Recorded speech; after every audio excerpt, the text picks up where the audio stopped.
Nageenyi waaqayyo isin haa baay'atu akkam jirtu hordoftoota koo nagaa keessanii ani nagaa kootii galata waaqayyo isin illee baga nagaa taatan baga jiraattan sin jecha egaa viidiyoo kana hundumti keessanuu jechuudha hundumti keessanuu keessattuu qimamochee mana madaamii akka kootii mana madaamii keessa jirtan dhaggeeffadhaa isin fayyada malee isin hin miidhuu jechuudha maaliif namni gaafa waan badaa tokko walirratti arge wal gorsuutu bareedadha malee walitti kolfuun faayidaa hin qabu jechuudha maaliif ati nan jijjiirama jetteetu kan biyyaa baatu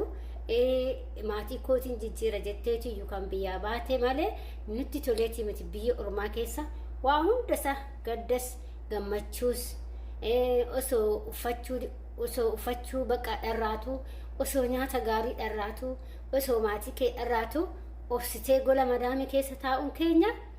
boru wayitti ba'uudhaaf malee bakka nuti toleetii miti jechuudha. Walumaa galatti hundi hunduu karoora qabda taanaan keessaa ati qimamochee mana madaamii karoora qabda taanaan kaayyoo qabda taanaan waan sitti dhufu qormaata sitti dhufu hundumaayyuu obsaan dabarsi. Gaafa obsaan dabarsite waan guddaa irra geessa. Gaafa tokko namni tokko gookin hamilee si cabseedhaaf ati bakka san hamilee kiyya na cabe jettee hin gaddin maaliif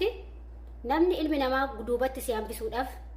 ofii akka ati caaltu hin barbaadu waan ta'eef duubatti si hambisu waan baay'ee siin jedha maaliif ati qarshii jaalattaa ati hin galtuu biyya ormaa keessaa ati maalidha waan adda addaa siin hin jedhu jechuudha hin fudhatinaasin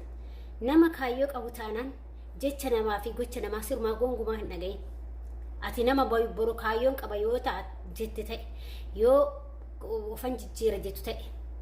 guddadheetan akka namaatti argama yoo ta'e jetti ta'e jecha namaa wama tokko yoo siin jedhaniyyuu sitti hin dhagaamin kushiinaa arabaa keessa jirtaa kushiinaa arabaa keessa hin jira maal wanti hojjechaa viidiyoo waraabda hojjechaa waraabe rakkoon qabu waan baay'ee fakkeenya mana qulqulleessaa yoo waraabde yoo fakkeenya manni kee gaarii ta'e namoota tokko itti salphatu barre amma kushiinaa keessa hin jiraan kushiinaa kana keessatti namoota salphatantu jira kushiinaa keessatti waraaban jedhee maaliif hojii kiyya wanna naqaane sun jiran ani waan fe'ee yoo jedhee birrii kee argachuun qofan barbaada malee marra kadhe hojii kamittuu hin qaaneffatin hin salphatin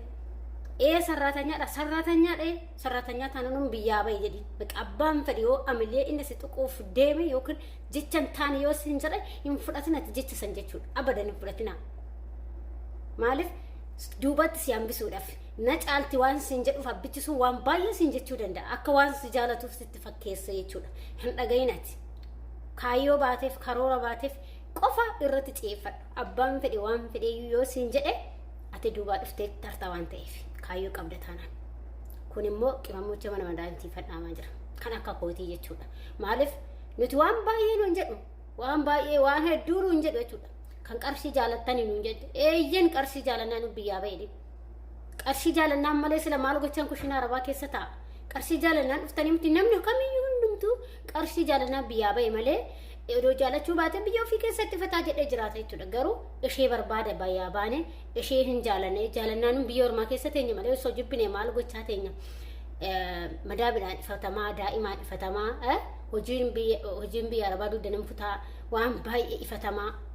kushiinaa arabaa keessa isaa 24 jechaa maal jaalatnaaniyyuu qarshii barbaannaniyyuu qarshii jaalannaaniyyuu jechuudha qarshii jaalannaanu haadha abbaa keenya irraa cinnee